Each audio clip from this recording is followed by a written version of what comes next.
Pare, kumusta yung biyahe mo nga ba? Balita ko, malaki daw ang kinikita mo.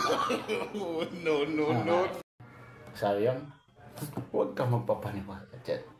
Kumikita lang naman ako ng tama lang eh. Ganun talaga, kailangan kong magsumikap na para kumita ng konti para sa pamilya eh.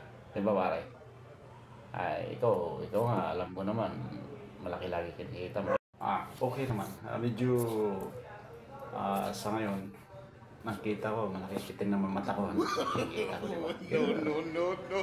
Basta na pala yung inaanak ko. Nabigyan mo ba ng regalo ng Pasko, pare? Balita ko, hindi mo daw binigyan eh. Nagtago ka daw eh. Yun ang sabi na nila. Ano nagtago? Hindi ah. Hinahanap ko nga yung inaanak mo eh. Sino sabi ng tago? Hindi ako nagtago ah. Laki pa naman ang bibigay ko sa kanya nung Pasko eh. Pero ganun talaga eh. Diba pare? Gusto mo? Punta ko sa inyo. No. Tayo. Pupuntahan ko rin. Pasyal ako na rin yung inanak ko sa'yo. Diba? Ay, by the way pare, kumusta nga pala yung negosyo mo? Balita ko, lumago na daw ang negosyo mo ngayon. Tsaka, may babae ka pala pare ah. May babae ka pala. Balita ko, may kabit ka daw.